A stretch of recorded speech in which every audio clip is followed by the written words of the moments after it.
à 2 jours de Noël. 2 jours, c'est demain quoi. Et là, il doit faire 17-18 degrés. Il fait bon. C'est fini. C'est fini quoi. On a passé 1 mois et demi là. J'irai compter chez vous et tout s'est arrêté. Jusqu'au prochain, vous me direz, mais c'était bien ce festival. Ah ouais, on s'est régalé. J'espère que ça vous a plu aussi parce que c'était vraiment de beaux moments. Mais voilà. C'est Non, mais ah. On n'est pas non plus obligé de s'arrêter comme ça. C'est pas, tu vois. Ouais. On pourrait dire, oh non, on prolonge. Il était une fois des morceaux d'histoire qu'on a fauchés. Ouais. Qu'on a fauchés au compteur. Ouais. Et puis on fait un spectacle. Mais ça, ça serait couillu, ça. Ça serait couillu. Et alors, ça serait barbu si on le faisait en plus le 24 décembre. Oh, fantastique. Sauf que si jamais on le fait, il faudra éviter ce genre de vocabulaire. Couillu, barbu. parce que c'est quand même la fête. Oui. Les enfants. Ouais. C'est les enfants. Ouais, bon, on fait leur éducation. Ouais. Ou alors, on leur fout des compteurs qui sont vraiment des compteurs pour les enfants. Ah, pour les enfants. Pour les enfants. Pour les enfants. C'est bien, ces enfants. J'en connais un. Enfin, ah ouais, qui ça celui du nord et du sud, là. Tex Avery. Du schnorr. Du schnorr et du schnorr. Du schnorr avec du saucisson de du taureau. schnorr d'Arles. Ah. Ouais. Pierre Delis. Pierre Delis. Pierre Delis. Oh ouais. Oh, Pierre Delis pour les enfants. Pour les enfants, oh. C'est un délice. Attends. Pierre Delis. Pierre Delis. Pour les enfants. 2 et 3, c'est parti pour Pierre. C'est la douceur nuit de Noël. Oh non. Oh non, non, non. Oh non. D'abord, je vais pas chanter. Déjà, ça, c'est un beau cadeau pour Noël. Puis 2, surtout pas celle-là. C'est un peu à cause de moi. Aussi, celle-là, vous l'avez entendu, culpabilisante, que les enfants disent, le Père Noël va attraper froid, c'est un peu à cause de moi. Eh non! Il y a Damar, thermolactyle, et tout ça, Enfin, je ne ferai pas de publicité. Le festival de Sorate n'étant pas sponsorisé, vous êtes juste ceux qui permettent aux artistes de vivre parce que vous venez, vous nous écoutez, parce que vous êtes là. Merci, merci, merci. Donc, c'est la douce nuit de Noël. Ah! Bon, c'est l'histoire. Voilà, on va parler d'argent. Hein, ça va pas nous faire de tort, cette affaire-là. J'avais hésité entre une histoire de trou du cul et une histoire d'argent. Et comme c'est la douce nuit de Noël, on va attendre la Saint-Sylvestre, la fête de Titi, pour l'histoire de trou du cul. Donc, c'est un voyageur qui arrive dans un village, il va à l'hôtel, il prend une chambre, c'est 50 €. 50 €, c'est pas cher. C'est pas ça, c'est que c'est pratique pour l'histoire. Il laisse son billet de 50 €, dit à l'hôtelier qu'il va se promener. L'hôtelier lui dit « Bonne balade, à tout à l'heure ». L'autre va se promener. Et pendant ce temps-là, l'hôtelier, qui n'avait pas vu un seul client, il est content. Oui, parce que c'était pas tant que sa caisse était vide et que maintenant, dedans, il y a 50 €. C'est que c'était un hôtelier à l'âme hospitalière. Et il était content d'avoir du monde, il était content d'accueillir. Et là, de ne pas avoir vu personne, ça le désolait. Bon, et il était quand même content d'avoir les 50 € parce que bon, on gagne sa vie. Hein? Il n'y a pas que les artistes qui ont besoin de gagner leur vie. Voilà, c'est essentiel. Mais, il y a toujours un mais. Il avait une dette. Pas grand-chose.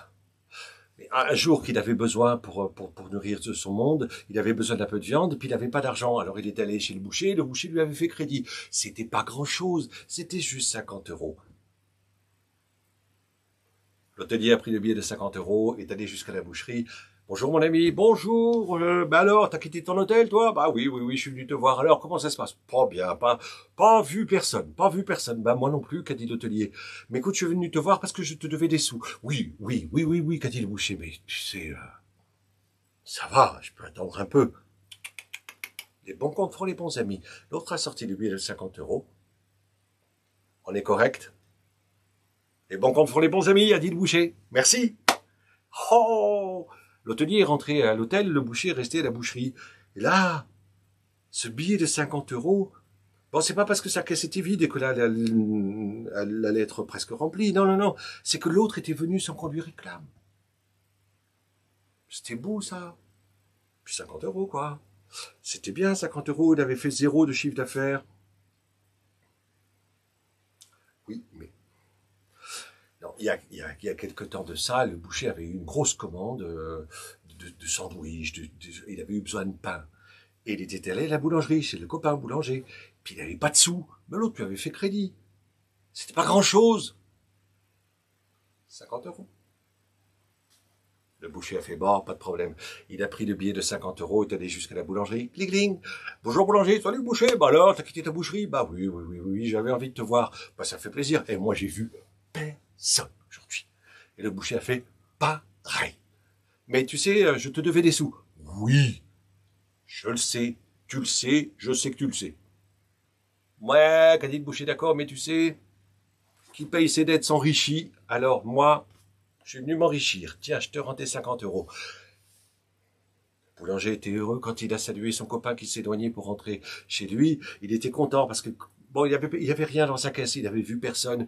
Mais surtout, c'était une belle preuve d'amitié, la preuve qu'on peut faire confiance, que si on fait confiance, les autres sont dignes de confiance.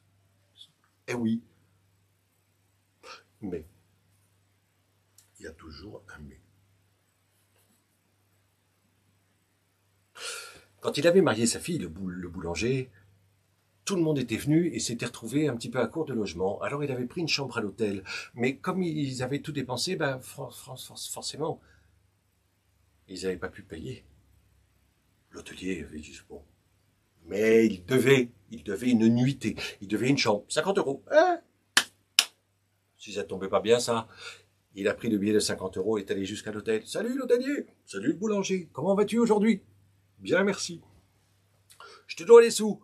Oui, ça peut attendre. Oui, ben ça c'est attendu. Tiens. Le boulanger a payé, l'hôtelier a remercié, il a salué l'autre qui retournait. Quelle belle journée!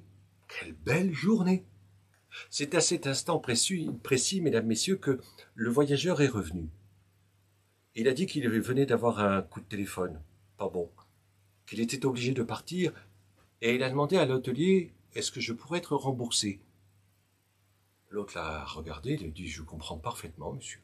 Bien sûr. Et il lui a tendu le billet de 50 €. Et le voyageur est parti en promettant de revenir un jour. Et vous voyez, mesdames, messieurs, ce soir-là, dans le village, tout le monde a très bien dormi. Personne n'était plus riche. Mais toutes les dettes avaient été payées. L'argent n'avait fait que passer. De lui, il ne faut pas oublier, on dit, bon serviteur, mauvais maître. Et pour réveillon, parce que j'ai le temps, il me surveille pas trop. Alors, oui, une histoire. Alors, c'est de Philippe Dorin. C'est la seule histoire de Noël que je connaisse et que j'aime bien. Écoutez bien, elle est pas bien longue. C'est la veille de Noël, quand le papa prépare l'arbre de Noël, il s'aperçoit qu'il manque une branche au sapin de Noël. C'est la souris qui l'a prise pour faire un sapin de Noël à ses petits. Le soir de Noël, quand la maman sort le gâteau de Noël, elle s'aperçoit qu'il manque une tranche à la bûche de Noël. C'est la souris qui l'a prise pour faire un gâteau de Noël à ses petits. La nuit de Noël, quand le Père Noël descend par la cheminée, il s'aperçoit qu'il manque une poche de côté à son costume de Père Noël. C'est la souris qui l'a prise pour faire un Père Noël à ses petits. Le lendemain de Noël, quand la petite fille déballe son cadeau, elle s'aperçoit qu'il manque un bras à la poupée qui dit maman et qui pleure. C'est la souris qui l'a prise pour faire un cadeau de Noël à ses petits. Le surlendemain de Noël, le jour de Noël de toutes les souris, quand la souris prépare Noël, elle s'aperçoit qu'il manque une aiguille au sapin de Noël, qu'il manque une miette à la tranche du gâteau de Noël, qu'il manque un fil rouge à la poche du costume du Père Noël, qu'il manque un doigt au bras de la poupée qui dit maman et qui pleure. C'est la fourmi. C'est la fourmi qui les a pris pour faire un Noël assez petit. Voici, voilà. Joyeux réveillon. Pour les enfants? Oui, c'est-à-dire il est polyvalent, hein, Pierre Delis. Pas poli, mais valent, c'est sûr. Là, c'est allé, là. C'est Pierre, quoi. Avec le trou. Le trou. Oui. Alors peut-être que si on veut être sûr que ça plaise aux enfants, peut-être qu'il faudrait qu'on demande l'avis aux enfants. Ah ouais, ou alors on demande à un enfant de participer à la soirée, tu vois. Oui. Il y en a marre, c'est toujours des vieux. C'est toujours des grands qui ont oublié qu'ils étaient des enfants. Voilà. Ben, on va mettre un enfant qui n'a pas encore été grand. Une enfant qui n'a pas encore été grande. Ah ben, une enfant. Une enfant. Oh oui. Et allez, Emma. Ah ouais, Emma. Emma et ses 8 ans. À toi, ma grande. Tao le généreux. Dans un petit village de Chine, non loin de la ville Nankin, vivait un jeune homme prénommé Tao.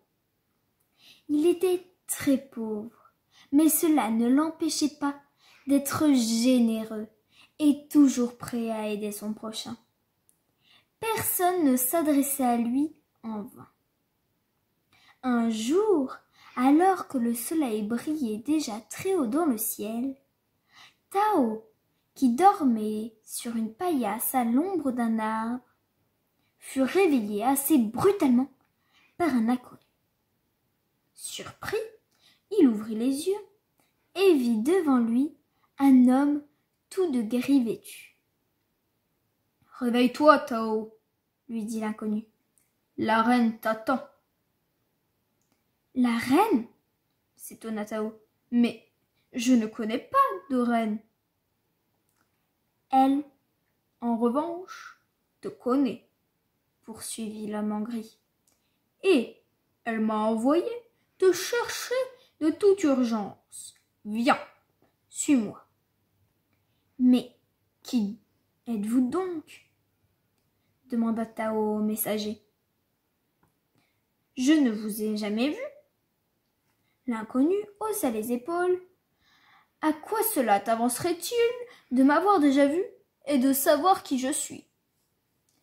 La reine a besoin de ton aide. Tu es bien Tao, celui qui ne refuse jamais son aide à personne. » Tao n'osa plus poser de questions.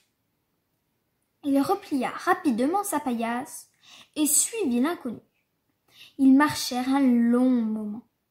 À l'instant où Tao crut atteindre les dernières maisons du village, il découvrit devant lui une ville immense, dont tous les habitants, massés les unes contre les autres, présentaient une forme assez étrange, qui lui sembla vaguement familière. L'inconnu pénétra dans l'une d'elles, plus vaste et plus somptueuse que les autres. Tao le suivit.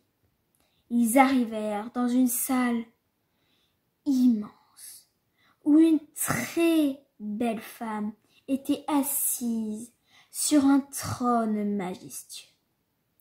Elle portait dans les cheveux un diadème qui scintillait de 1000 feux. « Merci d'être venu, » murmura-t-elle. « Mon royaume court un grand danger. Tu es le seul à pouvoir le sauver. » Tao se courba dans un profond salut. « Ce serait un honneur pour moi, votre majesté, » balbutia-t-il. « Je vais te présenter à ma fille, » poursuivit la reine d'une voix douce. « Je considère tous mes sujets comme mes propres enfants. Mais je tiens à ma fille bien plus qu'à moi-même. Tao crut entendre des milliers de clochettes d'or. Et une jeune fille, également très belle, entra dans la pièce. Son visage était pâle comme le lys, et ses cheveux de jais coulaient en cascade le long de son dos. L'air infiniment triste, elle alla s'asseoir à côté de la reine sur une chaise en or. À peine se fut-elle installée qu'une dame de la cour entra, tout essoufflée, en hurlant « Le monstre! Le monstre !» La reine se leva. « Voilà le malheur dont je viens de te parler. Je t'en supplie, Tao, aide ma fille. Elle a pour mission de reconstruire une capitale. Mais sans toi, jamais elle n'y parviendra. » Tao, sans hésiter une seconde, prit la main de la jeune fille et, ensemble, ils quittèrent le palais discrètement. Pendant des heures, ils coururent sans prendre le temps de retrouver leur souffle. Ils empruntèrent 1001 petites rues tortueuses et parvinrent finalement au village de Tao. Là, ils purent souffler un peu. « Comme c'est calme ici !» soupira Fleur de Lotus, car c'est ainsi que la jeune princesse s'appelait. « Nous sommes loin de tout danger à présent, dit Tao. »« Où allons-nous bâtir la nouvelle capitale ?» demanda la princesse. « Une capitale ?» demanda Tao, qui n'avait pas très bien compris lorsque la reine lui avait parlé dans son palais. « Je ne pourrai jamais construire une capitale. C'est impossible. Je ne suis qu'un pauvre paysan. Je n'ai ni pouvoir, ni argent. » La princesse le regarda, et de grosses larmes roulèrent sur ses joues. « Mais tu es pourtant bien Tao, celui qui est toujours prêt à aider son prochain, gémit-elle. Toi seul est capable de le faire. »« Non, s'apprêtit-il à dire lorsqu'il s'éveilla. Il avait dû dormir longtemps, car le soleil se trouvait maintenant fort bas à l'horizon. Bien qu'éveillé, Tao entendait encore la voix suppliante de Fleur de Lotus qui semblait s'éloigner. En vérité, il s'agissait d'un essaim d'abeilles. Elle semblait perdue et tournait dans tous les sens autour des fleurs du jardin. Pauvre bête, pensa Tao. Elles n'ont pas de ruche. Je vais leur en fabriquer une. Et il se rendit immédiatement chez un charpentier. Je me demande d'où peuvent bien venir toutes ces abeilles, pensa-t-il, lorsqu'il vit que les insectes acceptaient avec empressement leur nouveau refuge. Il partit se promener dans le village. Arrivé à hauteur de la dernière maison, il découvrit dans un jardin une ruche abandonnée. « J'ai trouvé des abeilles chez moi, dit-il à l'homme qui vivait là. Ne sont-elles pas à vous ?»« C'est possible, répondit l'homme. Elles ont dû fuir, ajouta-t-il, en ôtant le couvercle de la ruche. Comme il se pensait, il découvrit un serpent. « Oh, le monstre de mon rêve !» se dit Tao. De retour chez lui, il installa dans son jardin toute une rangée de belles ruches semblables. De tous les côtés, des abeilles arrivèrent.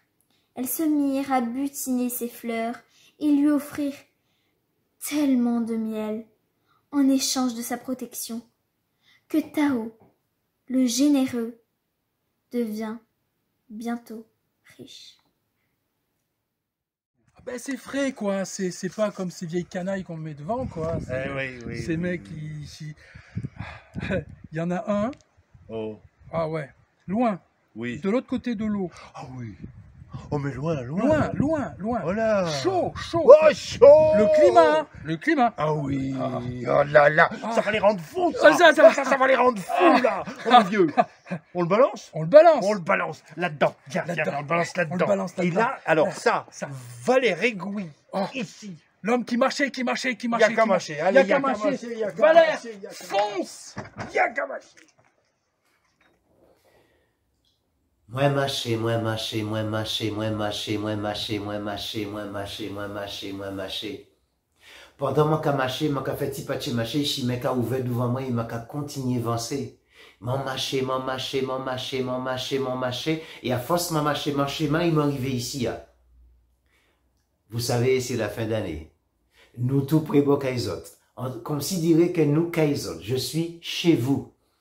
Et en arrivant devant chez vous, je rencontre une petite fille qui me dit « Valère, où vas-tu » Je lui dis que je viens ici même chez vous, installée là, dans votre salon, vous comptez 2, 3 mots, 4 paroles, et elle me dit « Mais je te connais, quand tu comptes, tu bouges, tu sautes. » Et vous le savez, les histoires sont comme des bulles d'eau dans ma tête. Si je bouge de trop, mon corps chauffe, et les bulles d'eau risquent de s'évaporer. Alors elle me dit de mettre mon petit chapeau de paille sur la tête. Comme ça, je garde les histoires en sécurité et je pourrais peut-être continuer à vous raconter. Les nous que joignent, nous que raconter, ce que peut garder moins, ce que peut tendre moins, ou si vrai compte là en direct.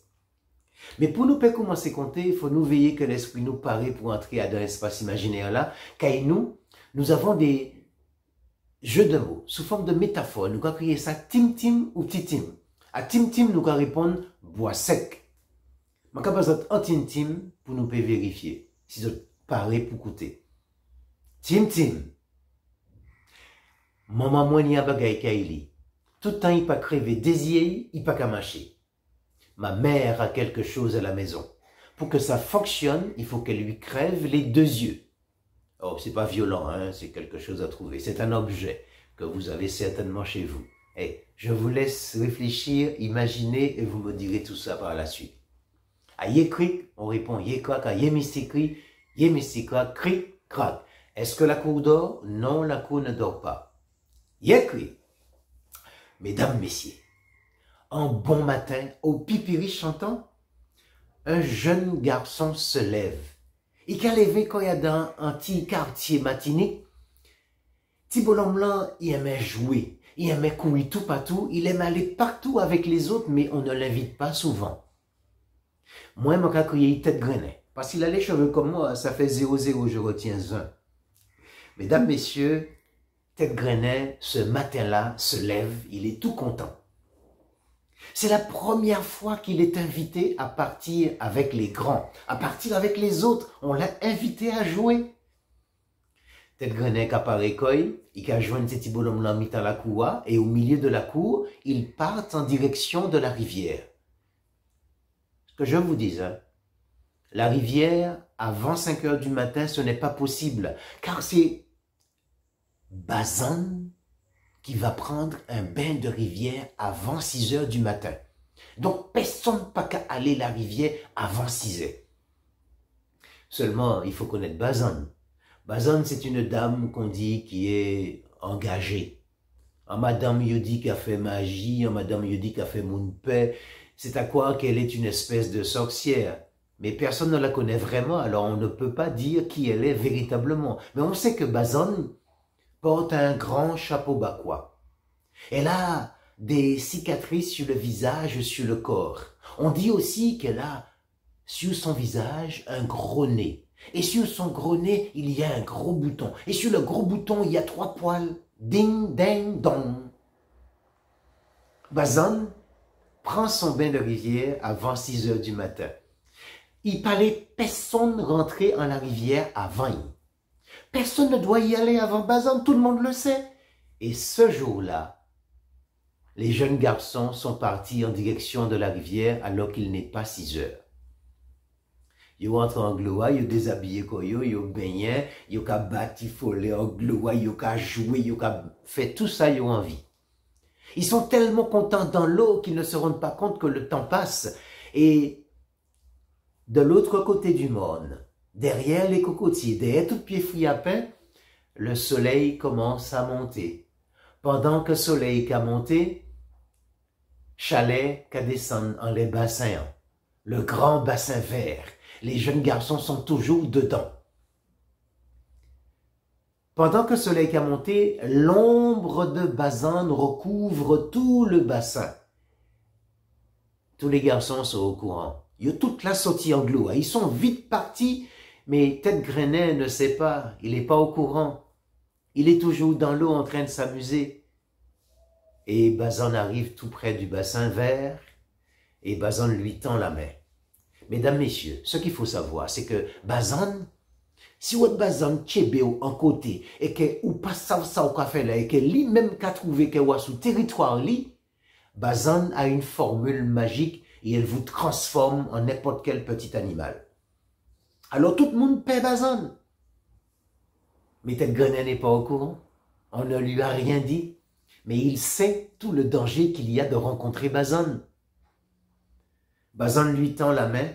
Thibault l'homme l'en paie tellement. Dans le café en qualité modèle de musique, c'était qu'on en tac, pitac, pitac, tac, pitac, pitac, tac, pitac, pitac, tac, pitac, pitac, tac, yakwi. Il pas te paie dans ses belles à ce pac pitac là, parce que la force il te paie, mais quoi qu'acarel prend. Le jeune garçon attrape la main de Bazan et se dit que c'est probablement sa dernière matinée de vie et il sort de l'eau. Bazan a dit, mais habille-toi mon jeune garçon et suis-moi. Et les deux personnes marchent tout le long de la rivière. Tout bordage de la rivière, Yokamaché. Bazan est devant, le jeune garçon est derrière. Mais comme s'il dirait, c'est Madame Lanisier des Doyo. Le jeune garçon se sent observé, se sent regardé, alors il ne peut pas fuir, il qu'à suivre Bazan. Le Bazan sentit que Thibault l'homme l'antibouin trop paix. Bazan lui a demandé de passer devant. Et c'est à ce moment-là qu'il marchait avec le plus de peur dans les pattes. Ils arrivent à côté de la petite case de Bazan. Bazan a fait le tour, elle est passée derrière la petite case.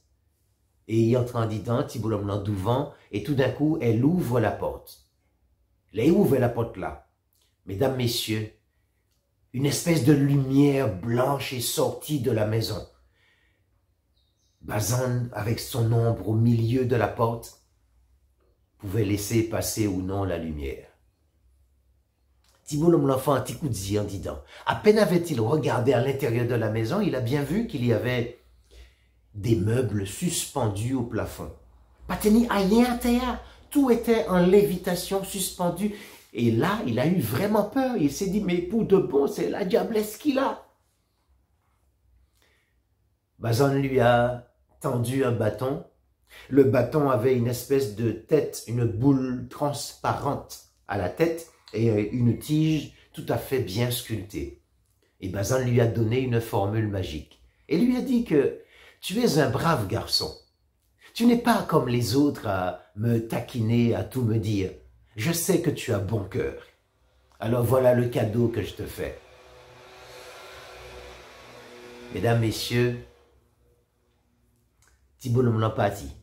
Il pas parti considérer, il était qu'à marcher tout doucement. Il est parti à grande vitesse parce qu'il avait tellement peur. Il se disait que peut-être qu'elle va me rattraper pour me manger ou n'importe quoi. Il chapait couille à toute vitesse. Il écrit. Est-ce que la cour dort? Mesdames, messieurs, sur la coupe académie, écoutez, pourtant étendre pour comprendre.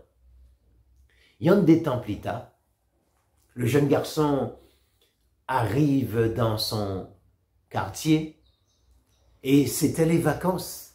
Et pendant les vacances, les garçons, ils aiment bien aller à la rivière, ils aiment bien aller à la chasse, ils aiment bien aller à la pêche.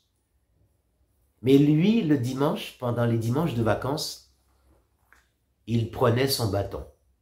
La première fois, il a été prendre un bain de rivière avant 6 heures, mais il n'avait plus peur, il connaît Bazan.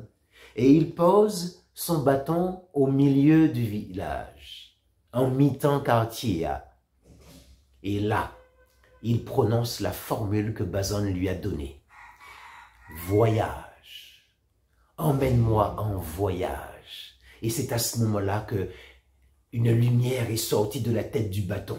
Lumière a sorti tellement qu'elle était rayonnée en tout le village là. Et le bâton a commencé à vibrer, à monter. Et le bâton a commencé à monter pour de bon. Et le jeune garçon avec. Alors il était qu'à monter, monter, monter, monter, monter. Il est monté tellement haut qu'il est parti. Fiou! Thibault l'homme arrivé loin. Il est arrivé sur un grand continent et dans... Peut-être c'était l'Afrique de l'Ouest, parce qu'il y avait des nègres qui étaient bien costauds, bien en tenue, qui étaient en train de danser, de chanter. Mesdames, messieurs, il a assisté, il a regardé, il a appris. Il a vu ces hommes forts, ces hommes robustes, danser, chanter. Il a aimé ça. Et il est revenu dans son quartier, il a raconté. Yekrik. Le dimanche suivant, le jeune garçon a été prendre un bain de rivière, il a posé son bâton au milieu de la cour et il a dit « voyage ». Emmène-moi en voyage. Et le bâton a fait sortir sa lumière, a vibré, et Thibault l'homme l'a monté, il montait, il montait, il montait, et il est parti. Fiou! Il arrivait loin, loin, loin, loin. Tellement loin qu'il s'est retrouvé sur un autre continent. C'était probablement le continent américain, puisqu'il y avait des Chiois. Enfin, il y a des Indiens qu'on appelle comme cela aujourd'hui, mais nous, en tant que là, nous pas connaître non, c'est indien. Hein. C'était des Sioux et d'autres encore. Il est arrivé là où il y avait des petites cases en peau de bête, en forme de chapeau chinois, en forme de triangle. Et les gens, quand ils se croisaient, ils s'appelaient tous de la même façon. Hugues. C'était probablement le même nom qu'ils s'étaient donné. Mais en même temps, quand il est resté quelque temps plus tard, il a su qu'il y en a qui s'appelaient la rivière qui coule, nuage qui passe, montagne bossue. En fait, il y a toute qualité de modèles de noms, des noms très agréables, très jolis, très poétiques de la nature, parce que c'est ainsi que cette population, comme on les appelle des Indiens, faisait. Et puis, pour le dernier dimanche avant de reprendre l'école, Tête Grenin est allé prendre son bain de rivière, il est revenu chez lui. Il a mis un petit chapeau blanc, il a mis une chemise blanche, il a mis un pantalon blanc, il a mis des chaussures blanches. Et Thibault l'homme mettait bâton en mi-temps village là, et il a dit « voyage, emmène-moi en voyage ». Et c'est à ce moment-là que le bâton a laissé sortir sa lumière, le bâton a bougé, a vibré, et là, le bâton a fait monter le jeune garçon et il est parti loin, loin, loin, loin, tellement loin qu'il n'est pas allé très loin, qu'il était au bout du village. Et tout au bout du village, mesdames, messieurs, il y avait une espèce de falaise en grand fond. Et de là-haut, tout en tête modelant, on pouvait voir tout au fond l'eau salée qui venait chanter sur le sable chaud et repartir.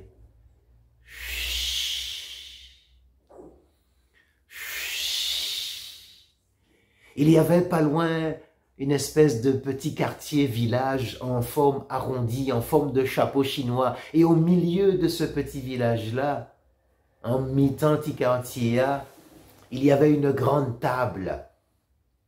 Et sur cette grande table, c'était quelque chose d'extraordinaire qui allait se passer. Les gens sortaient entre les cases, entre les petites maisons et venaient avec des feuilles de bananier qu'ils essuyaient avec de l'huile pour faire partir la poussière et ils installaient les feuilles de bananier sur la grande table. Mountek sorti en mi-temps ces autres tikaïla et ils venaient avec des casseroles, avec des queues d'écrevisses à la sauce tomate, des queues de langouste pêchées dans la mer, cuits, tiboué mayonnaise aussi. Il y avait de la viande qu'on avait préparée avec toutes sortes de sauces. Mesdames, messieurs, teni banane, pas n'importe qui banane. Il y avait des macandia. Les gens avaient émietté du pain rassis qu'ils avaient fait tremper dans de l'eau, qu'ils avaient émietté sur les feuilles de banane. Et puis ils mettaient la sauce là à sous pain rassia. Et ils avaient mis de la morue rôtie. il était émietté aussi tout par-dessus et les rondelles de macandia étaient disposées autour. Et puis il y avait aussi surtout le piment bonda manjac. Un piment cabrilé, un piment fort, le piment très fort. Et c'était bien disposé. Le jeune garçon s'est dit, je vais descendre voir ça de près. Il descend grand maintenant, il est arrivé tout près du village. Et tout près du village, il serrait des 3 pieds bananes. Puis au paway. Et tout d'un coup, les gens sont sortis de partout, se sont rassemblés au milieu du quartier, au milieu du village, entre les différentes maisons, les différentes cases. Ils se sont lavés les mains dans les grands fûts qui étaient tout au bout de chaque maison. Ils ont secoué la maillot et ils se sont positionnés pas droit devant les tables, mais comme en diagonale, sur le côté. Et chaque monde était rangé en manière. Et les gens ont commencé à manger. Pendant qu'ils étaient qu'à manger, ça était qu'à faire sembler, tchébé, manger, miam miam.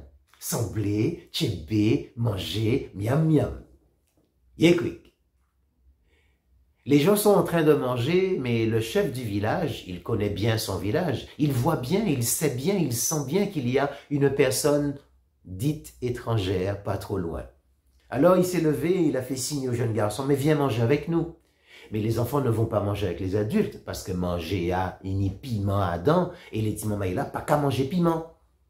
Alors il est allé manger avec les petits. Mais manger avec les petits de son âge, c'était dangereux. Parce que là où petit maman il a mangé, le repas a tendance à voler, sauter, partir un peu partout. Mais lui, il était habillé d'un chapeau blanc, chemise blanche, pantalon blanc, souliers blancs. Alors il est allé manger avec les enfants. Et là, il était qu'à manger comme des aristocrates là qu'a fait ici. Sembler, chipper, manger, miam miam. Mais au bout d'un moment, c'était tellement bon. Il mettait quoi à manger. Il a mangé comme tout le monde et le repas a volé, bien évidemment, comme font les enfants. Il était tout marron, tout cochon. Mais avant de partir, parce que en ce temps-là, moun pas cassé vit moun décès, on vit le verger juste derrière les cases. Il est allé derrière la grande case, il a décroché une feuille de chou, il est allé près de la source, il prend de l'eau frais, la source qu'est brait, et il a décroché en pomme glo, en pomme cannelle, en petits abricots, en carambole. Les fruits étaient là tout autour. C'était un beau verger. Il s'est servi et il a bien mangé. Yeah, quick. Le ventre rond, Tête Granet s'est dit, je vais faire une pause sur le morne. Il a salué le chef du village, il a salué les enfants, il a salué tout le monde et il est parti faire sa pause sur son territoire. Et Tibougla a dormi. Pendant qu'il a dormi, eh bien, le temps passe. Et le temps qui est passé à toute vitesse. Et les nuages qui aimaient bien jouer sur la Martinique ont lâché quelques gouttes d'eau sur le jeune garçon qui était en train de dormir. Il levé, il était en bel pied grillave, il mangeait un grillave, mais il était les prend grillave là et il a senti qu'il était un peu courbé, bossu. Il a regardé autour de lui, il ne trouve pas son bâton, il a cherché et il a vu qu'il y avait un bâton de goyavier là, il prend un. Et pendant qu'il prenait le bâton de goyavier, il remarquait qu'il avait une longue barbe blanche qui avait poussé. Et il dit quoi, comme ça m'a qu'a fait là? Qu'est-ce que je fais là? Il est allé au bout du monde pour voir le quartier qui était tout en bas. Là où il va en bout de monde là, eh bien, il n'y avait plus le village en forme arrondie, en forme de chapeau chinois, et l'eau salée ne venait plus sur le sable chanté. Il y avait un ponton bien long avec des yachts qui étaient amarrés. Et puis juste à côté, il y avait des résidences, des grands cailles, des gros cailles. Et puis tout le monde était dans son rectangle. Des champignons de béton avaient poussé un peu partout. Et puis chaque monde était dans un rectangle. Les gens étaient chez eux, ils se croisaient, ne se disaient pas bonjour, comme ça se faisait dans le temps, ne partageaient plus rien au milieu du village. Et c'est de là que Tête Granet s'est dit, je sais pourquoi je viens ici chaque dimanche revoir ce village d'antan, dans ma tête, dans mes souvenirs. Parce qu'avant, moun t'es qu'à partager, les gens partageaient tout, les gens donnaient tout et faisaient ensemble les choses. Et aujourd'hui, on est devenu seul, individuel. Restez chez vous, restez entre vous. Ne vous mélangez pas, ne vous parlez pas. Et si d'aventure vous voulez vous parler, masquez-vous. Voilà, ainsi nous vivons. Mais ce monsieur-là, Ted Grenet, il a continué à faire le tour de la Martinique, à observer tous les petits quartiers, tous les villages. Et quand il arrivait dans un petit quartier, il racontait. Il t'est qu'à parler, mais il pas t'est qu'à déparler, il t'est qu'à parler pour te dire, ça a été vive, là, a été petit.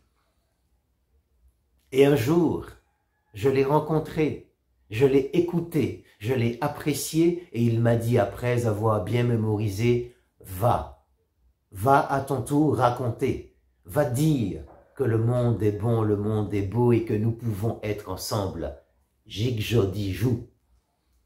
Et c'est pour ça qu'aujourd'hui, j'ai choisi de vous offrir cette histoire qui vient de la Martinique, qui vient de mon cœur également, pour vous dire, partagez, parlez, échangez, et merci d'avoir écouté. Yekwick, ye mystique. Est-ce que la cour dort? Si la cour ne dort pas, mesdames, messieurs, écoutez pour tendre et tendre pour comprendre ces des paroles qui n'y paroles, devant paroles, pour paroles, après paroles, ni d'autres paroles, et manquez peut-être venir raconter d'autres paroles encore. Merci. Non, mais parce que ça fait du bien, quoi. Ah, là, mon vieux, le soleil de Martinique. Ah, le bruit du vent dans les palmes de cocotiers, moi, ça me laisse rêveur, quoi. Rêveur. Ouais. Ouais, les cocotiers, nous, on les a coupés. Oui, c'est-à-dire qu'on n'est pas tout à fait en Martinique, là. Non, on est où, là? On est chez moi. On est chez moi, là. Dans l'antre. Oui, dans la caverne. Dans la caverne. Dans la caverne de l'ancien. Ouais. Bah, du coup, à la limite, oui, puisqu'on est chez moi. Vas-y, fais-toi plaisir, quoi. Oh, oui. Pas tout seul. Non, pas tout seul. Pas tout seul. Moi, si je raconte une histoire, il faut que ce soit avec un pote, tu vois, avec un ami, quoi, avec quelqu'un qui me soutienne. Tout seul, j'ai la pétoche. T'as le blues, quoi, en fait. Ouais, j'ai le blues. Bon, tant qu'à faire. Alors, qu'à faire. Si je pouvais raconter une histoire un peu déjantée avec un joueur de blues, tu vois, je choisirais Fouad Darwish. Ah, Fouad Darwish. La basse magique de Fouad Darwish.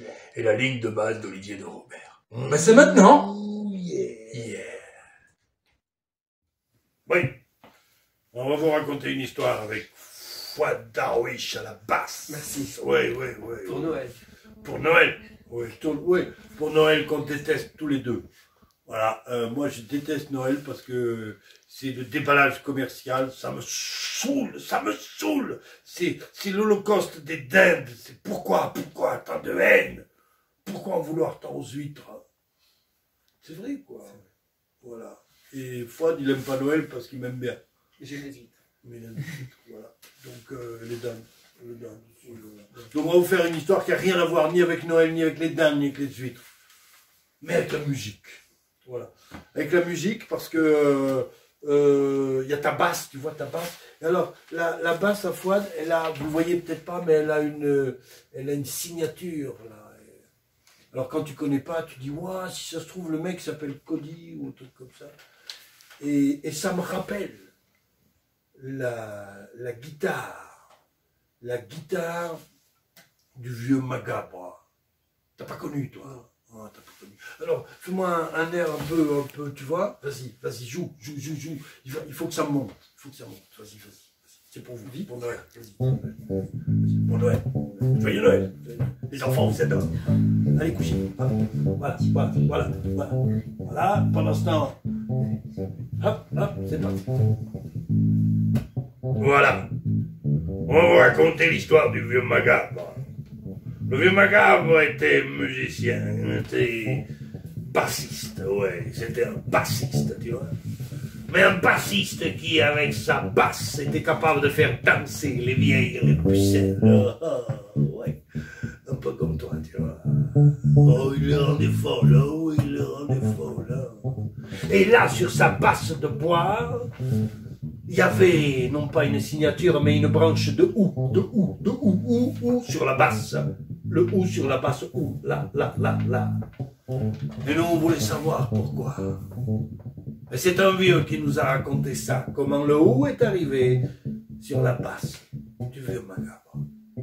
Tu veux savoir ça? Tu veux savoir ça?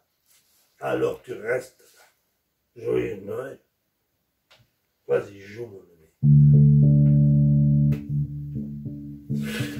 Le jour, le vieux macabre, il était allé faire de la musique chez la vieille Thérèse. Vieille Thérèse, elle habitait dans un hameau là tout au fond des bois. Elle n'avait pas fait danser grand monde, mais la vieille Thérèse lui avait donné quelques vieilles crêpes, tu sais, des merveilles, on appelle ça dans le pays, des sortes de beignets que l'on fait frire au cepon, ça, c'est bon, les merveilles. Et alors il en avait plein les poches, tu vois, il en avait dans la poche, il en avait dans la besace, il en avait dans le chapeau.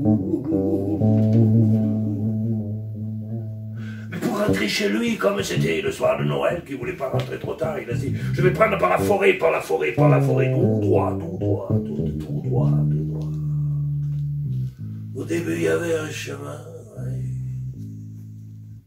Mais le chemin, ça devait être son jour de congé, ça devait être sa nuit de repos, alors. À un moment donné, plus de repos, tu vois, plus de chemin, plus rien. Plus de chemin à mettre sous ses pieds. Ça, pour un conteur, c'est un vrai problème. Quand il n'y a pas un chemin à mettre sous les pieds. Et pour Macabre, c'était pire encore. Parce qu'à un moment, dans la forêt noire,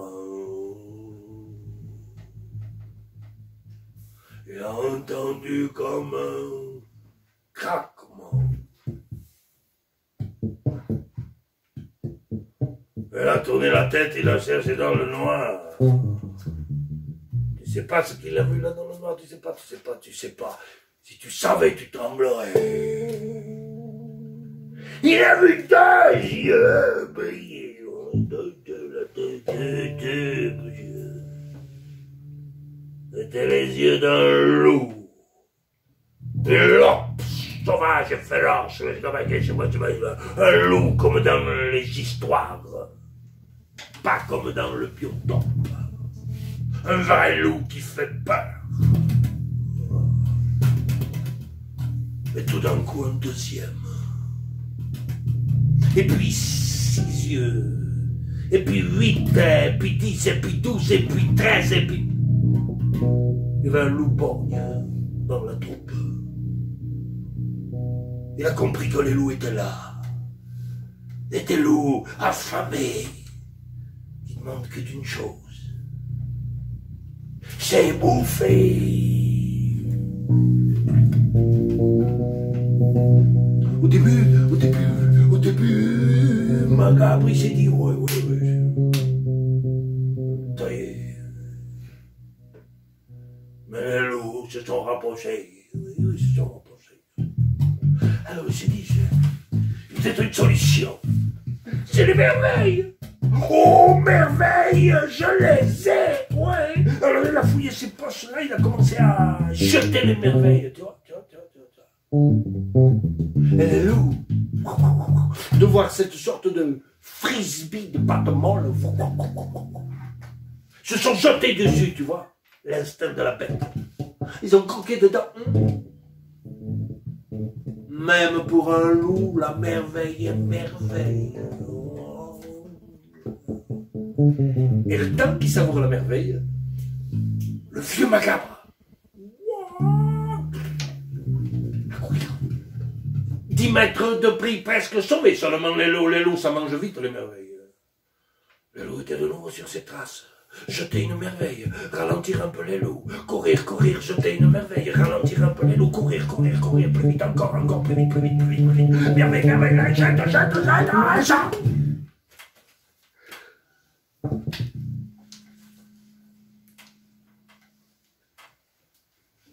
Ah, plus de merveille, plus rien. Que le désespoir au fond des poches. Les loups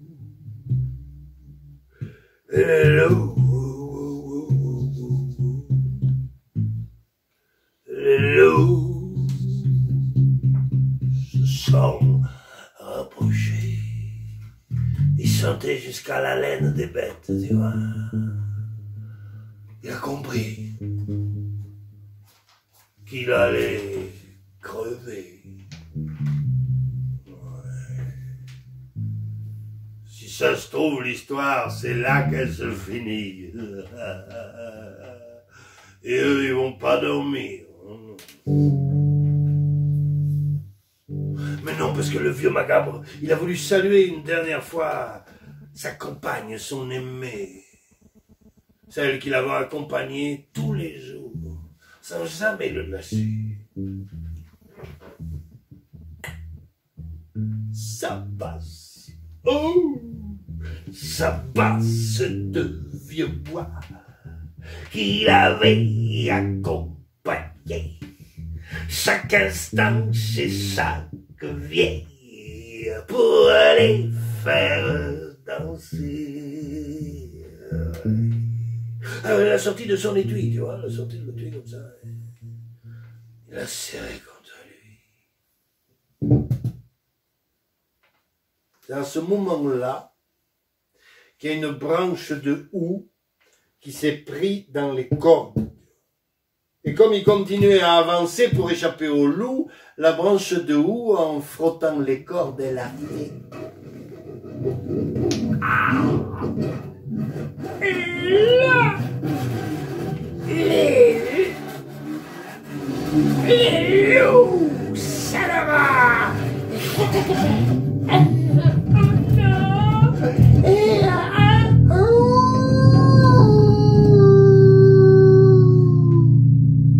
Oh, qu'il a dit le vieux macabre. Vous aimez pas ma musique? Oh, je vais vous en donner. Et là, il s'est mis à jouer sur sa basse comme il l'avait jamais fait. La musique la plus épouvantable qu'il avait jamais inventée.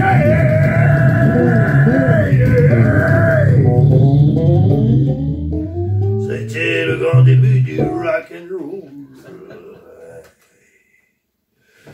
Et du coup, les loups ont eu si peur du rock and roll qu'ils sont partis de l'autre côté des montagnes et qu'on les a plus jamais revus.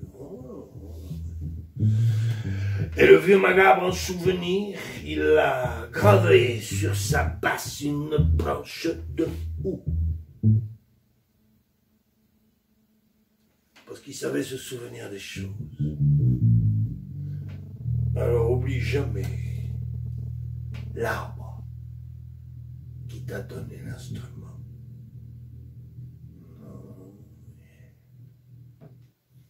Joyeux Noël.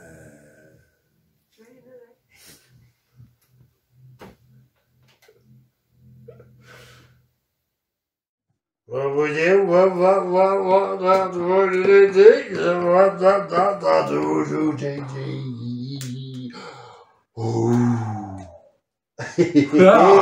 on s'amuse, on s'amuse parce que c'est la nuit de Noël. C'est ça. Ouais. C'est festif, quoi, la nuit de Noël. Et puis parfois, t'as du bol, t'as les nuits où t'as du bol, et t'as la visite de la mère Noël. Un éclair de magie au coin de la cheminée. Ah, ça fait du bien, hein. Ça serait beau, ça. Ouais. On dirait... elle viendrait de l'Est, tu sais, du Levant. Du Levant. Ouais, comme l'étoile qui va sortir pour guider les rois mages. Oh, ça nous ferait du bien, ça. Oh. Un peu de magie dans cette soirée de brut. Elle est là, Layla? On la trouve? On la trouve. Layla Darwish. On raconte qu'il y a longtemps, dans la ville du Caire, il y avait un jeune prince qui avait hérité d'une grande fortune. Il était devenu très riche, mais il était très avare. Il n'aimait pas du tout dépenser son argent. Il habitait dans un grand palais qui était complètement vide. Il y avait à l'intérieur le strict minimum. Un lit, une table, 2 chaises. Tous les jours, pour se nourrir, il faisait des économies. Il mangeait à chaque fois la même chose, soit un plat de pâtes, soit un plat de patates. Mais c'était quand même un prince. Alors il avait avec lui un serviteur. Mais son serviteur était tellement mal nourri, tellement mal payé, qu'il travaillait quelques jours chez le prince et puis il finissait par partir et chercher du travail ailleurs. Alors le prince passait son temps à chercher un nouveau serviteur. Dans le quartier rouge, au Caire, le quartier Hamra, il y avait un jeune homme qui s'appelait Salim. On l'appelait Salim le rusé. Quand il a entendu parler du prince, ça lui a donné une idée. Lui, il avait une jeune sœur à marier. Alors un jour, il s'est présenté au prince et il a demandé à se faire embaucher comme serviteur. Et le prince a accepté. Avant ça, Salim s'était arrangé avec sa mère pour que tous les jours, elle lui apporte de la nourriture en cachette. Et c'est ainsi que jour après jour, semaine après semaine, Salim est resté au service du prince. Et le prince était content. Un jour, Salim lui a dit « Écoute mon prince, tu habites là dans cet immense palais tout seul. Tu n'as pas envie d'avoir quelqu'un auprès de toi, d'avoir une femme, tu n'as pas envie de te marier ?» Quand le prince a entendu le mot « femme », il a cru qu'il allait défaillir. Il a dit « Mais tu t'en fous, une femme ici avec moi ? Mais si je me mariais, je suis sûre que ma femme dépenserait tout mon argent sans même que je m'en rende compte. Pas question, jamais je ne me marierai. » Salim lui dit « Tu sais, tu n'as pas tort. Mais moi j'ai une sœur. Elle est jeune, elle est belle. Et surtout, elle n'est pas du tout dépensière. Les sorties, les balles, les bijoux, tout ça, ça ne l'intéresse pas. Et puis, il y a quelque chose d'extraordinaire. En nourriture, elle ne coûte rien. Elle ne mange que du vent. » Elle mange que du vent. Salim lui dit oui. Quand on passe à table, elle s'installe avec nous. Dès qu'on commence à manger, elle ouvre son éventail, elle s'évente le visage avec, et ça lui suffit. Le prince s'est dit, mon Dieu, mais une jeune femme qui n'est pas dépensière, qui ne coûte rien, ça allait pour moi. Alors il a rencontré la sœur de Salim, et il a accepté de l'épouser. La sœur de Salim est devenue princesse, elle s'est installée au palais. Et bien sûr, tous les jours, leur mère leur apportait de la nourriture en cachette. Et pour le prince, c'était parfait. Lui, à midi, il s'installait à table avec sa femme. Dès qu'il commençait à manger son plat de pâtes ou de patates, elle ouvrait son éventail, elle s'éventait le visage, puis elle reposait l'éventail et elle attendait que son mari finissait de manger. C'était parfait. Et un jour, Salim a dit à sa sœur, écoute, on va pas continuer comme ça. C'est toujours notre mère qui nous nourrit. Écoute, ton mari est riche, ton mari est très riche. Arrange-toi pour savoir où il cache son argent. Elle a dit, mon frère, je m'en occupe. Et ce jour-là, elle est allée voir son mari. Elle lui a dit, tu sais, le matin, quand je me promène dans les rues de la ville, j'entends ce que les gens racontent sur mon passage. Ils disent qu'en réalité, tu es pauvre. En réalité, tu fais semblant d'être riche. Mais c'est vrai, tu ne dépenses jamais rien. Écoute, si on est vraiment pauvre, tu peux me le dire. Moi, ça ne me dérange pas, ce n'est pas pour ça que je t'ai épousée. L'argent, ça ne m'intéresse pas. Quand il a entendu le mot pauvre, il est devenu tout blanc. Je lui ai dit, mais tu es complètement folle, moi, pauvre. Et il l'a pris par la main. Il lui a fait traverser tout le palais. Ils sont descendus par des escaliers cachés. Ils ont couru le long d'un couloir et ils sont arrivés devant une porte. Le prince a sorti une clé qu'il gardait toujours sur lui. Il a ouvert la porte. Et là, devant la jeune femme, une salle remplie du sol au plafond de pièces d'or. Elle n'avait jamais vu autant d'argent. Mais à l'instant même, elle s'est cachée les yeux, elle a tourné la tête, elle a dit « Mon mari, mais tu es complètement fou. Mais pourquoi tu me montres ça? Ça fait mal aux yeux et c'est désagréable. Ferme la porte. » Il a refermé la porte. Il a repris sa femme par la main, ils sont remontés. Elle lui a dit, écoute, d'accord, tu as beaucoup d'argent, mais n'en parlons plus, ça ne m'intéresse pas. Ah ben alors là, il en est resté bouche bée. Décidément, sa femme était extraordinaire. Et les jours sont passés. Et un matin, le prince a reçu une lettre qui annonçait la venue de son neveu. Il est allé voir sa femme, il a dit, tu sais, mon neveu va venir nous rendre visite. Et lui, il est jeune, il va falloir le nourrir, aller dépenser de l'argent, acheter de la viande. Ah, tu es mon mari, calme-toi. Écoute, pour ne pas dépenser d'argent, tu n'as qu'à partir à la chasse. Il a dit, mais c'est une très bonne idée. Alors il a préparé quelques affaires, son cheval, et il est parti pendant plusieurs jours à la chasse. Elle n'a pas traîné. Dès que son mari est parti, elle a appelé un serrurier. Elle lui a fait ouvrir la porte qui était cachée. Et là, elle s'est servie tant qu'elle a pu. Elle a fait refaire tout le palais. Quand au bout de quelques jours, le prince est revenu de la chasse, il est passé devant son palais, il y avait un garde qui attendait, il s'est dit c'est sûrement pas chez moi, il a continué. Et le garde l'a rattrapé. Il a dit maître, maître, vous êtes chez vous, venez vous reposer. Le prince est rentré dans la cour avec son cheval, il est descendu, il a monté les 3 marches, il a poussé la première porte, et là il a vu. Il a vu que le sol était refait en marbre, qu'il y avait des meubles neufs, des lustres, des bouquets de fleurs. Et là, le malheureux, il a compris. Il s'est dit, mon Dieu, mais ma femme m'a ruiné, ma femme a tout dépensé, ma femme m'a ruiné, tout ça, c'est la faute de ma femme. Il est rentré dans la 2e pièce. Il y avait des tapis neufs, des coussins partout, des lustres, des meubles. Il s'est dit, mon Dieu, tout ça, c'est ma femme, tout ça, c'est ma femme. Il y avait des serviteurs qui travaillaient partout. Puis il est arrivé dans les cuisines. Là, il y avait des cuisiniers, on préparait un banquet, ça travaillait, ça discutait, ça riait. C'est tout ma femme, tout ça c'est ma femme, tout ma femme. Le prince était en train de devenir complètement fou. Quand il a senti que ses jambes ne le porteraient plus, il a couru dans sa chambre, il s'est jeté dans son lit. Et là, il répétait tout ma femme, en regardant partout comme un fou. Eh bien justement, sa femme était là depuis le début, elle avait tout vu. Quand elle a compris dans quel état se trouvait son mari, elle a couru chercher le notaire. Elle lui a dit, mon mari est très malade. Il est tellement malade qu'il va bientôt mourir. Il faut que vous veniez pour écrire son testament. Et le notaire est arrivé au chevet du prince. Il s'est présenté, il a dit, mon prince, je suis là pour écrire votre testament. Est-ce que vous voulez tout léguer à votre femme ? Le prince entendait ce qu'on lui disait, mais la seule phrase qui sortait, c'était « tout ma femme », et il continuait à regarder partout comme un fou. Alors, le notaire a rédigé le testament au nom de la femme du prince. Et quand le prince a compris qu'il avait tout perdu, dans un dernier souffle, il est mort. Voilà comment la jeune femme a hérité de tout l'argent de son avare de mari. Mais autant lui, il était avare, autant elle était généreuse. Tous les jours, elle offrait un grand banquet à tout le monde, tous ceux qui voulaient. Les riches, les pauvres, les petits, les vieux, tout le monde était invité. Cette histoire est terminée.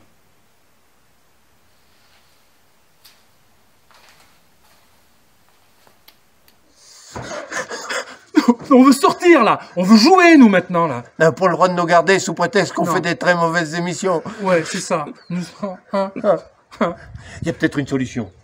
Pour se barrer d'ici. Ouais. Écoute, tiens. T'as un drap ? Je sais, c'est haut. Mais c'est notre chance. Regarde. T'es sûr, là ?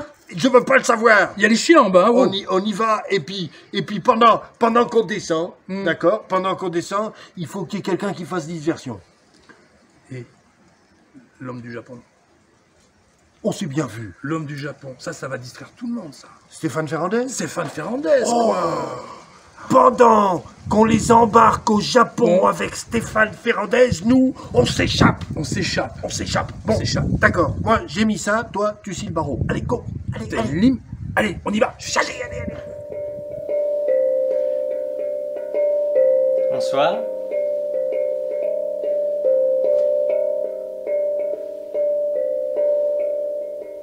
Je suis content de vous rejoindre ce soir pour ce 25 décembre avec tous les irréductibles de Sora. C'est une belle soirée et j'espère qu'on va continuer le voyage ensemble jusqu'en Bretagne.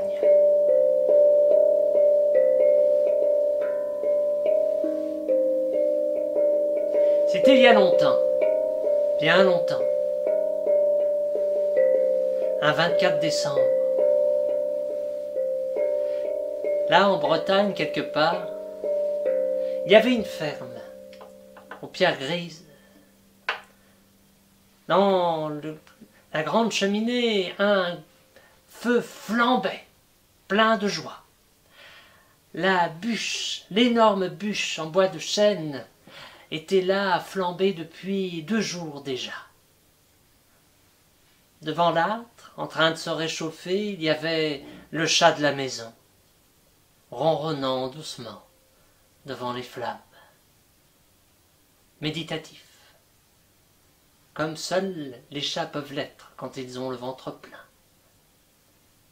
Au pied des sabots de bois du grand-père Le Goff, Annie et Bernard attendaient impatients, sans pouvoir dormir, l'arrivée de leur cadeau pour Noël. Est-ce qu'ils allaient avoir une orange, un bonbon en sucre? Le vieux Le Goff, lui, fumait sa pipe. Il semblait écouter les braises crépitantes lui murmurer les mots de son histoire pour faire patienter les enfants.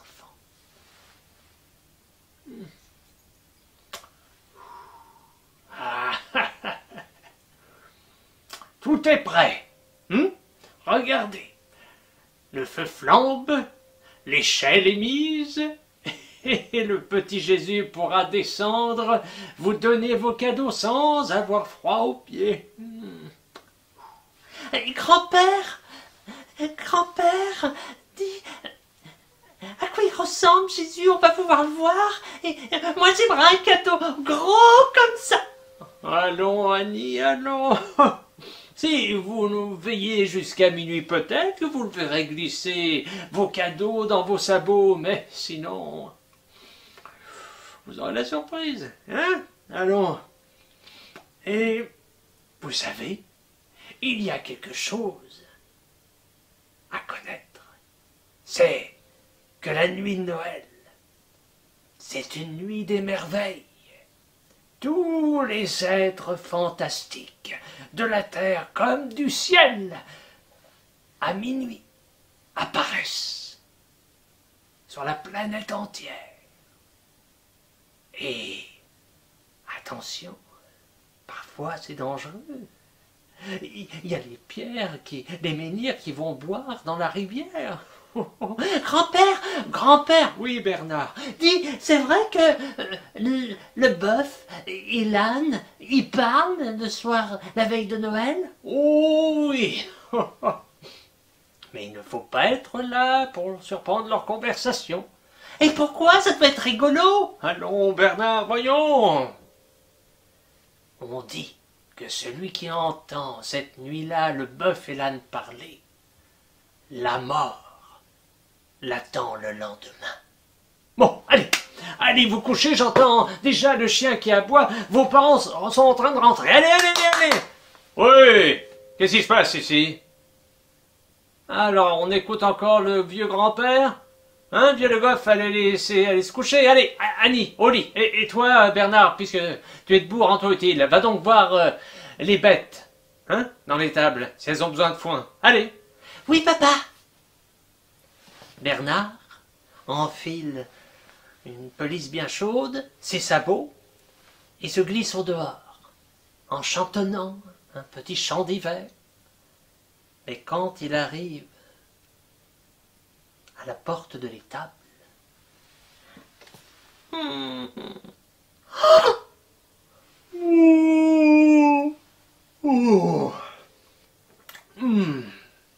Bien le bonjour, messieurs l'âne.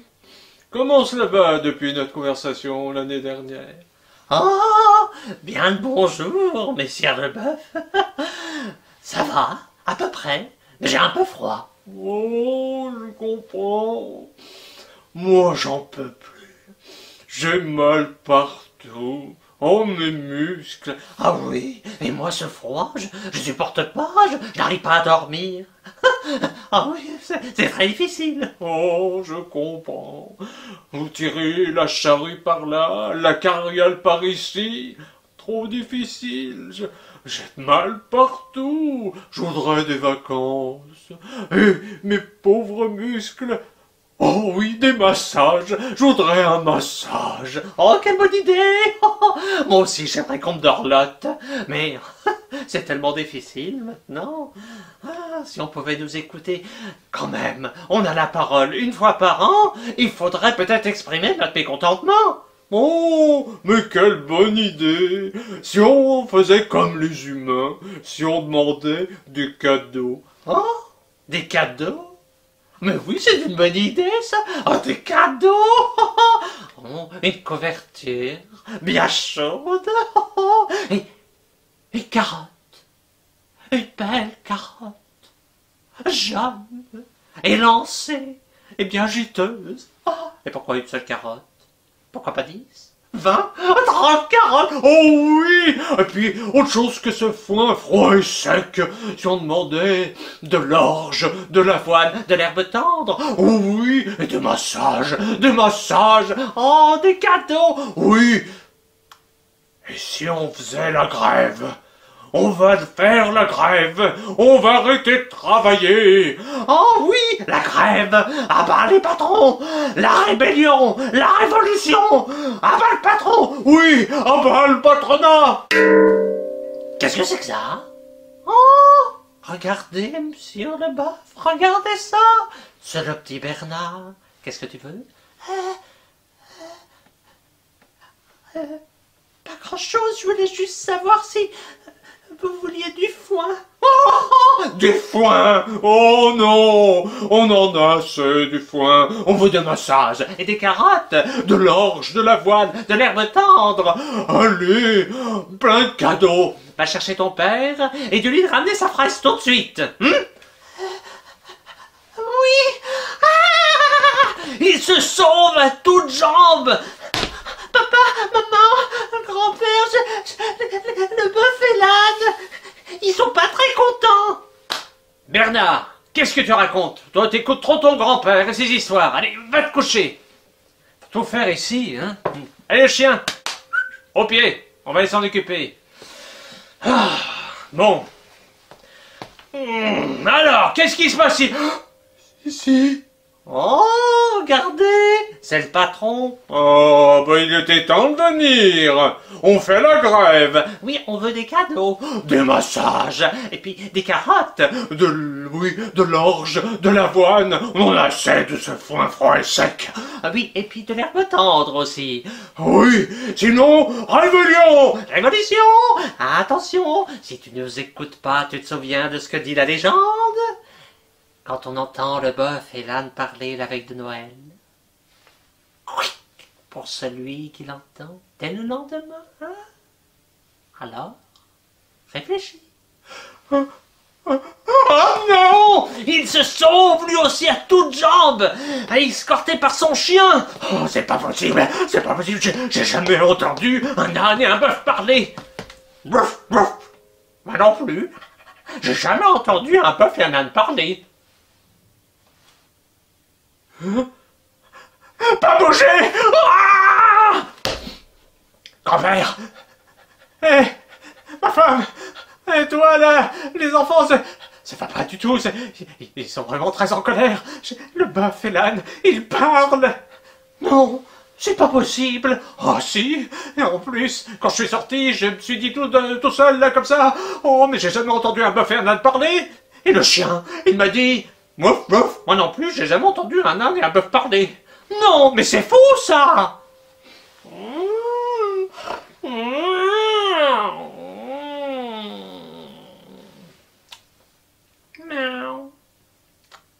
Qu'est-ce que c'est que ça? Vous en faites toute une histoire pour un bœuf et un âne qui parlent.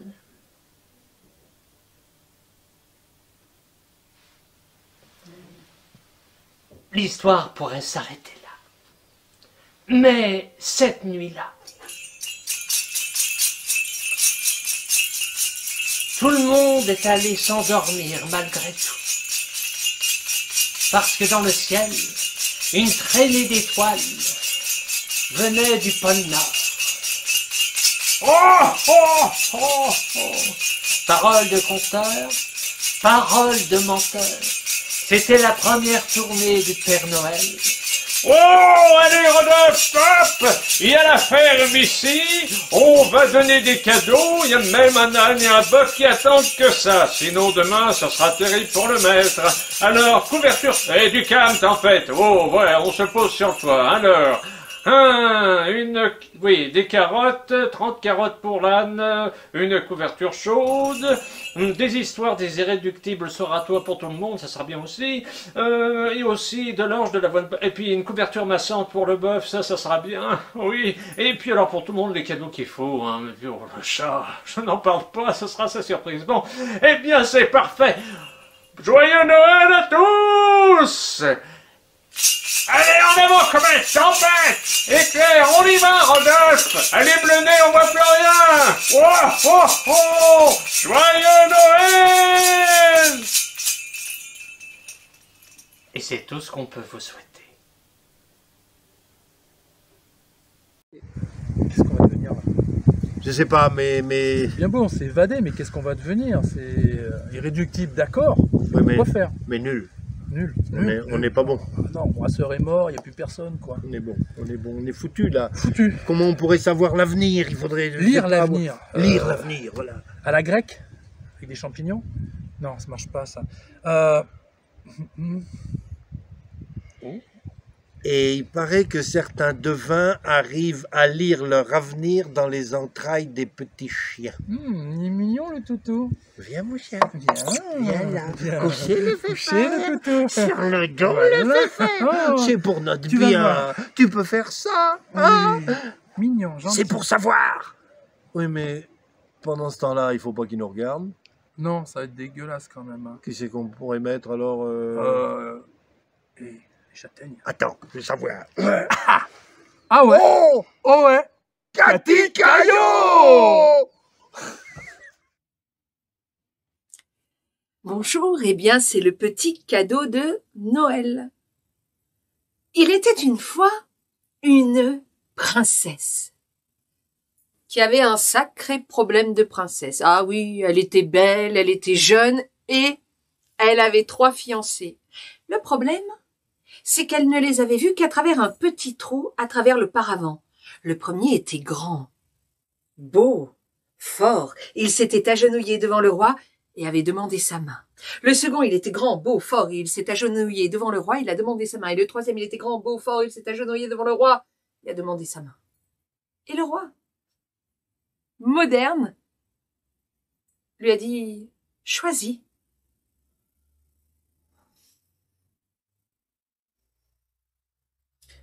J'épouserai celui qui me ramènera la chose la plus belle au monde. Et le premier, prince, fils de prince, est parti sur son cheval blanc. Il a grimpé au sommet des plus hautes montagnes, descendu dans les gouffres les plus profonds, traversé les déserts arides, les forêts sombres, et au bout d'1 an, lorsqu'il est revenu, il avait derrière lui un cheval qui avait des ailes. Grimpe sur ce cheval et il t'emmènera caresser les étoiles.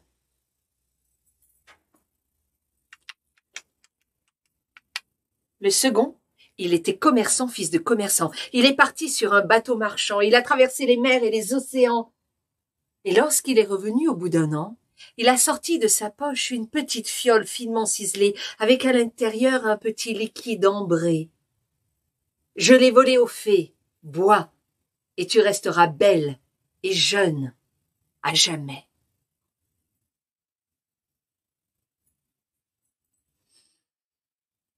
Le troisième, il était jardinier. Il n'était allé nulle part, il était resté dans le jardin du roi. Mais il avait choisi de faire pousser sous la fenêtre de la princesse un rosier. Et vous savez que pour faire pousser un rosier, il faut beaucoup d'entretien. Alors tous les jours, il venait gratouiller la terre, enlever les pucerons, arroser en comptant jusqu'à 10. Alors la princesse, qui ouvrait sa fenêtre, le voyait à ses pieds. Elle voyait ses épaules larges, légèrement doré par le soleil, son regard clair, sa voix douce, car comme il était sous sa fenêtre, il lui parlait. Il lui racontait des histoires. Parfois, il venait, puis il jouait quelques notes de musique, et elle s'était habituée. Et si bien que c'était avec impatience qu'elle attendait son cadeau. Et il est arrivé, au bout d'1 an, comme ça, les mains encore pleines de terre, il lui a dit « Tiens, je t'ai acheté ça ce matin au marché ». Il lui a tendu un vilain petit paquet marron tenu par de la ficelle de boucher. « C'est tout ?»« Oui, c'est la chose la plus belle au monde. » Alors elle a retiré la ficelle, elle a déplié. À l'intérieur, il y avait un miroir Elle a regardé et elle s'est vue. Alors elle a compris que pour caresser les étoiles, le meilleur endroit est d'être dans les bras de celui que l'on aime. Et qui vous voit belle et jeune à jamais, si ce n'est celui qui vous aime? Alors elle l'a épousé. Et ils se sont aimés. Je vous souhaite un Noël plein de joie, de lumière et d'amour. Oh, Cathy Caillou, wonderful, wonderful, mais maintenant, vous allez toucher le nirvana du conte, l'absolu de la parole libre, le génie transcendantal du verbe,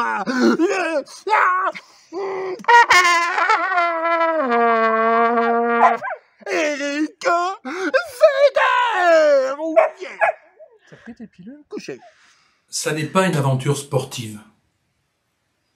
Ça n'est pas non plus une légende, peut-être un de ces contes bleus qui nous viennent de ces pays faits de non seulement de montagnes et de vallées qui vont là-bas jusqu'à l'horizon.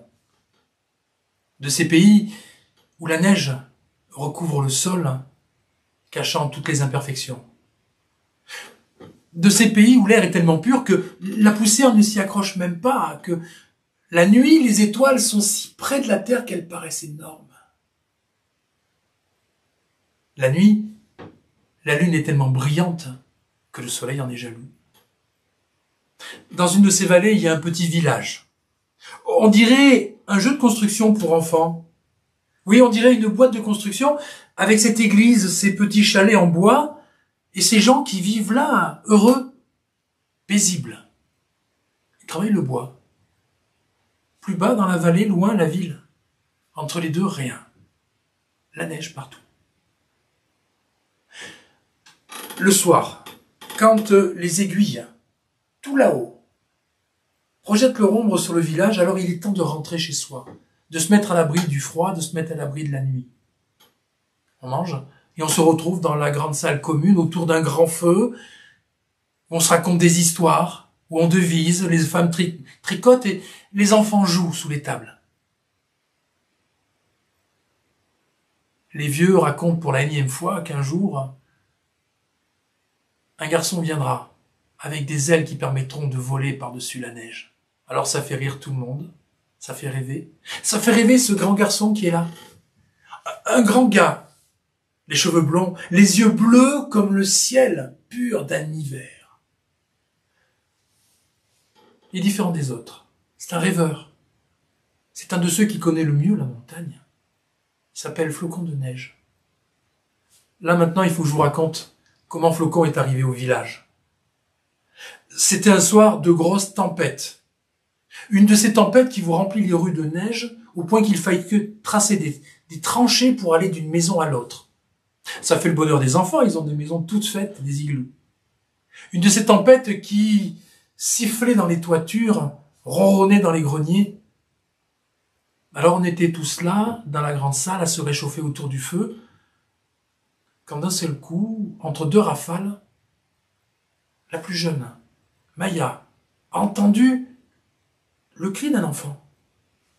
En plein hiver, en pleine tempête, dehors, un enfant, c'est impossible. Le vent a repris sa course, le bruit aussi, mais dans la salle, on avait baissé d'un ton et on prêtait l'oreille. C'est Maya encore qui a entendu l'enfant pleurer. Ils l'ont tous entendu pleurer, on s'est précipité sur la porte, on l'a ouverte, et là, sur le seuil, un berceau. Un berceau de bois de sapin doré, dedans des couvertures blanches, et un gamin, un bébé, rieur, rigolard, des yeux d'un bleu limpide. Autour, pas de traces, rien. Comment cet enfant est arrivé là? C'est un mystère. Ça l'a toujours été. L'enfant a grandi, on s'est occupé de lui. Comme sur son berceau, il y avait une fine pellicule de flocons brillants comme des diamants, on l'a appelé Flocon de neige. Les familles du village se sont occupées de lui, comme on s'occupe de tous les enfants dans des lieux comme ça. Il a grandi, c'est devenu un forcené de la nature, à se balader partout, à sauter de caillou en caillou avec les chamois. Il s'est jamais perdu en montagne. Cet hiver-là, bien des années plus tard, a été un hiver absolument terrible. Un froid tellement fort que les sapins éclataient sur la longueur par le gel. Un froid tellement puissant que la rivière, qui d'habitude glougloute sous la glace, a gelé à cœur. Un froid tellement fort qu'on reste à l'abri pour se protéger. De temps en temps, on sort en prenant beaucoup de précautions parce qu'avec le froid, avec cet hiver, est revenue une vieille légende que l'on croyait disparue. Les loups sont revenus. Affamés, ils sont sortis du bois, ils n'ont plus peur de s'approcher de l'homme. Ils ont mangé un patou, un gros chien de berger, ils l'ont dévoré, sans crainte. Ça n'a rassuré personne quand Maya a dit qu'elle allait voir sa cousine en haut, dans la petite clairière. On lui a bien conseillé de marcher de jour, ne jamais sortir la nuit. C'est le monde des loups, la nuit. Elle s'est habillée chaudement, sa grande houppe-lampe, elle a pris son bâton, ses raquettes, et elle a tracé la route dans la forêt, dans la neige, jusqu'au hameau. Elle y a passé la journée avec sa cousine, et bien avant que les aiguilles indiquent l'heure, elle est redescendue. Dans la grande forêt, il n'y avait absolument plus aucun bruit à part le crissement de ses raquettes dans la neige. Plus rien que son souffle. Et puis derrière, là, un premier hurlement. À gauche, un autre, un troisième à droite. Elle a compris que les loups étaient là. Elle a compris qu'il fallait accélérer. Alors elle a couru vers l'entrée de la forêt. Elle a couru vers le village, là-bas en bas, qu'elle voyait. Dans son dos, le croissant s'est refermé, la chasse était lancée, la meute était là, à portée de jets de pierre. Elle coursait Maya. Maya a accéléré encore, les loups ont accéléré. Les loups avaient faim. Le plus hardi d'entre eux, un grand gris là, les dents sorties, s'est approché d'elle. D'un coup de bâton, elle l'a repoussé. Elle a couru dans la neige, jusqu'à voir le village, jusqu'à voir les gens. Elle a poussé un grand cri. Les loups se sont arrêtés. L'homme, la peur.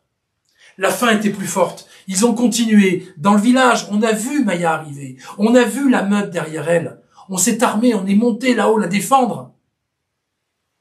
Au moment où les hommes sont arrivés, les loups se sont jetés sur Maya. L'un d'eux l'a mordue à la main, elle a perdu son bâton, et les bêtes étaient sur elle. Les hommes les ont écartés. Quand les loups sont partis, là dans la neige, Maya était inanimée, ensanglantée.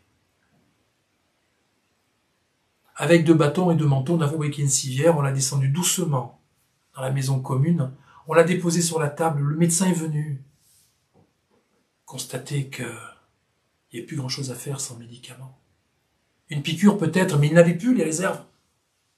C'était une question de minutes, tout au plus d'1 heure.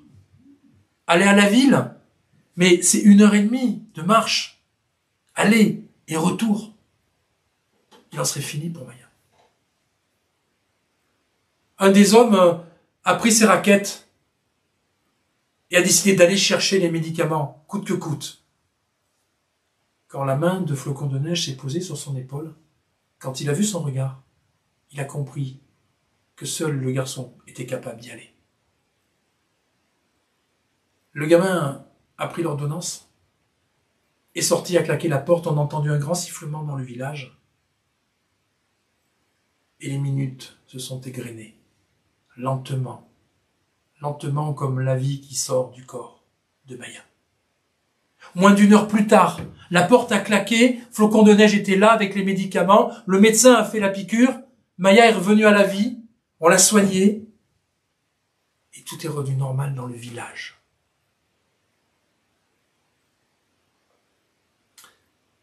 Il faut que je vous dise que quand Flocon de Neige est arrivé, par cette nuit de tempête, le printemps suivant, là-haut, dans les estives, 2 mélèzes ont poussé. Au fil des ans, les arbres ont grandi, sont devenus forts, forts comme Flocon de Neige qui adore se réfugier à leurs pieds pour dessiner, pour regarder le paysage, regarder les chamois qui viennent brouter. L'hiver suivant, l'hiver des loups, une plaque de neige est détachée de là-haut, a glissé en portant de la roche des arbres. Tout ça a fabriqué une énorme avalanche qui est descendue dans la vallée, qui a tout emporté. Le souffle a été tellement puissant que les 2 jeunes arbres ont été couchés aussi. Heureusement, une petite vallée a sauvé le village, détournant la masse énorme. qui a laissé une grande cicatrice à flanc de montagne. Les hommes ont pris leurs haches, leurs scies et sont allés collecter ce bois qui était tombé tout seul. Et Flocon de Neige s'est occupé des 2 arbres qu'il a coupés, qu'il a ébranchés et qu'il a lancés dans la grande glissière gelée laissée par l'avalanche. Quand il a vu les arbres glisser parallèles, se jouer du relief, passer autour des blocs, décoller sur certaines bosses, retomber et enfin arriver en bas, il a rêvé d'être un géant. D'être un géant aussi haut que le clocher du village pour poser ses pieds sur les troncs et descendre avec eux. Quand tu peux pas être un géant, ben tu fais en sorte que les branches soient à ta taille. Il a coupé les 2 têtes d'arbres, les a rabotées et remontées, les a mis sous ses pieds, s'était lancé dans la pente pour s'écraser quelques mètres plus bas. Les branches n'avaient pas bougé, lui avait roulé dans la neige. Il est redescendu à son atelier, a aplani le bois, l'a fait lisse, dessus comme dessous. Il est remonté là-haut, les a rattachés à ses pieds et est parti dans la pente. Pendant 7-8 mètres, tout a très bien fonctionné, il prenait de la vitesse jusqu'à ce que le bois tape dans une masse de neige et que de nouveau, Flocon de Neige roule plus bas. Dans la nuit, il avait trouvé la solution. Il a aminci l'avant des planches, il a redressé à la vapeur et l'a taillé en pointe. Des spatules. Pour que ces planches tiennent bien dans la neige, il a creusé dessous une rainure. C'était devenu des skis. Quand il les a réessayés, c'était un géant monté sur 2 troncs qui descendaient là, à toute vitesse, comme les 2 arbres, quelques jours plus tôt. Il s'est joué du relief et passé autour des blocs, a sauté dans la poudreuse, a décollé sur la dernière bosse pour se poser un peu plus bas. Au fil du temps, il s'est entraîné et il a fabriqué des bâtons, a mis des rondelles pour pas qu'il s'enfonce dans la neige. Le ski, tel que vous le connaissez, était né. C'est comme ça qu'il est allé chercher les médicaments. Il a chaussé ses skis et est parti à la ville directement, a traversé d'une traite la grande rue, a récupéré les médicaments et est reparti vers le village, en poussant sur ses bâtons aussi vite que possible. C'est comme ça que Maya a été sauvée. Comment garder un tel secret? Non, il l'a partagé. Il l'a partagé avec les gens du village, il leur a appris à fabriquer ses planches. Il leur a appris à skier, à descendre, à tourner, à freiner. Et les enfants étaient les plus rapides. Pas peur. C'est là que Flocon de Neige a décidé d'aller partager cette joie de descendre les pentes sans être englué dans la neige avec les villages environnants. Alors il est parti de village en village, de vallée à vallée. Il est parti apprendre aux gens à fabriquer des skis, il est parti apprendre aux gens à s'en servir. Et toute la vie de ces vallées a changé. Elle a changé à tel point que les touristes ont eu vent de la chose, que c'est bien rigolo ces choses-là pour descendre, et bien si on en faisait un sport. Alors des stations de ski ont poussé. Et quelques années plus tard, quand Bonhomme de Neige a décidé de retourner voir son village, il a poussé sur ses bâtons de crête en crête, de col en col, jusqu'à arriver dans sa vallée. Pour arriver jusqu'à son village, là, blotti dans la neige. Le village était toujours là, les gens avaient l'air heureux.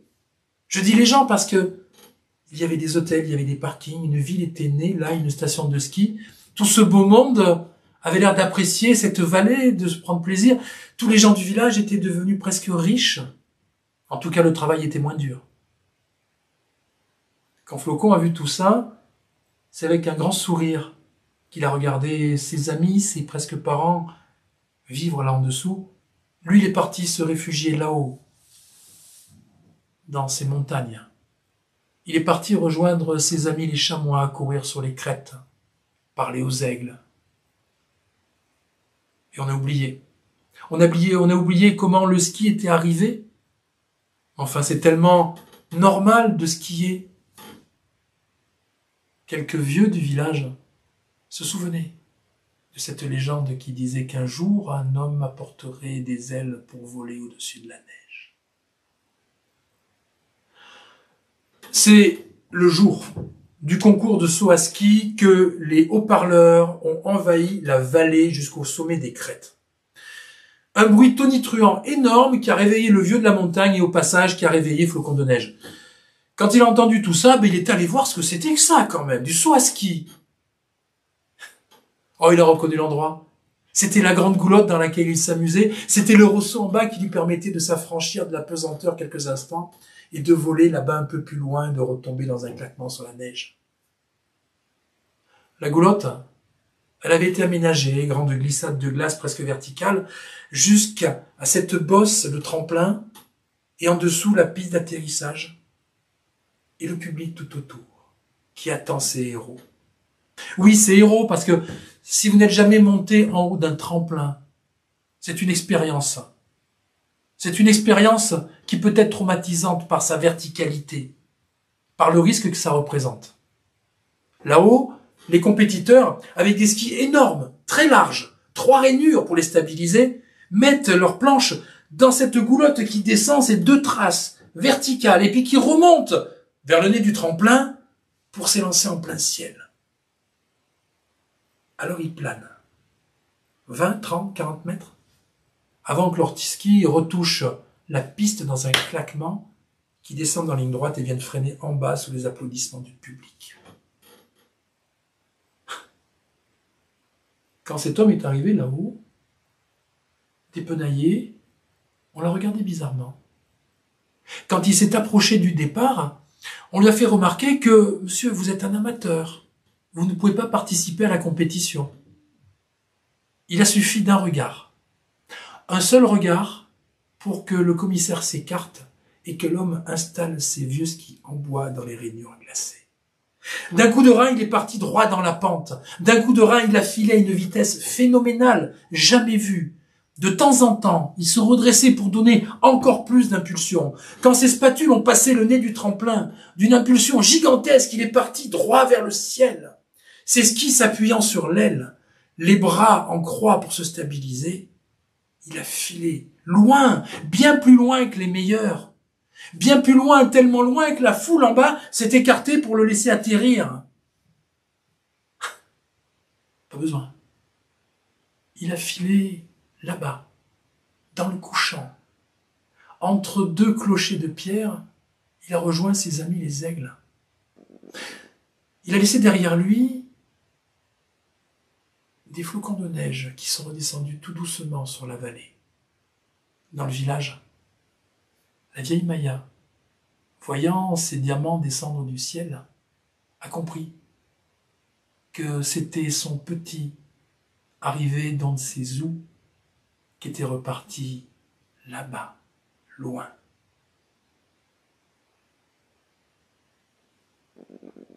Il est des histoires qui sont peut-être des contes, mais qui peuvent devenir des légendes.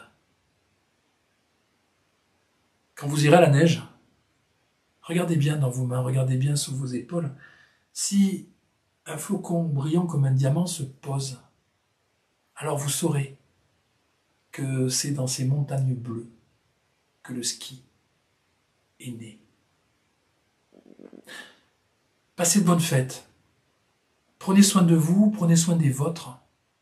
Prenez soin de tout le monde, quoi. On va se retrouver. On va se retrouver le printemps passé sur des scènes. On va se retrouver en face à face avec du public et non pas l'œil rouge de la caméra. Alors, je vous souhaite une bonne prochaine année. Je vous souhaite une belle vie. Bonsoir.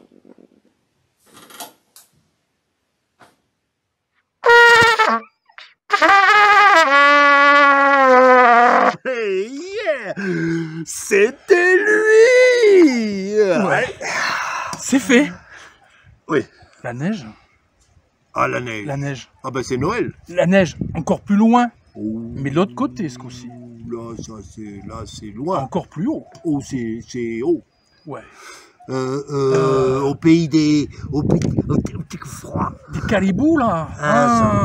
Ça va. Il faudrait, tu vois, un modelino. Un type, là, du froid. Oui. Un type qui vit sur son nez, là. C'est costaud. Oui, c'est un gars plus froid. Un qui joue avec le bâton sur la glace, oui, là. Oui, ça, ouais. Ça, là. Ça serait quelque chose, hein. À te finir avec Cédric Landry. Bonsoir tout le monde. Re-bienvenue chez nous au Canada, plus précisément au Québec et plus spécifiquement aux îles de la Madeleine. Je m'appelle Cédric Landry, je suis un conteur du Québec. Puis aujourd'hui, je vais vous raconter une histoire qui se passe chez nous. Aux îles de la Madeleine, il y a quand même un bon petit bout de ça. Pour commencer, là, tirez-vous une bûche, là, installez-vous confortablement, prenez-vous un petit verre de caribou, un beau morceau de sucre à la crème, arrosé de sirop d'érable, puis installez-vous pour l'histoire d'amour que je vais vous raconter aujourd'hui. C'est l'histoire d'amour entre Claire et Louis. Mais avant de commencer, on va y aller par une petite chanson. Venez tous voir, jeunes filles et garçons, je vais vous chanter une chanson. C'est sur une jolie demoiselle, à tous les jours, soir et matin. Elle avait l'amour à la tête, elle n'en aimait pas d'autre que le sien. L'histoire de Claire et de Louis commence chez nous, aux îles de la Madeleine, dans un tout petit village. Le plus petit village de par chez nous, c'est le village de la Pointe-aux-Loups. À la Pointe-aux-Loups, là, c'est tellement petit, pour vous donner une idée, l'histoire se passe en 1932, et en 1932, à la Pointe-aux-Loups, il y avait 6 de population. Claire, son père puis sa mère qui restaient dans la maison bleue, Louis, son père puis sa mère qui restaient dans la maison rouge. L'histoire d'amour commence quand Claire, elle traverse la rue principale. Elle va frapper à la porte chez Louis. Louis ouvre la porte. Il y avait 9 ans, là. Claire a dit à Louis, elle dit, « Est-ce que ça te tente de jouer à la cachette? Si tu me trouves, je te fais un bec. Puis si tu me trouves pas, je suis caché dans le garde-robe. » Comment est-ce que tu veux pas tomber en amour avec ça?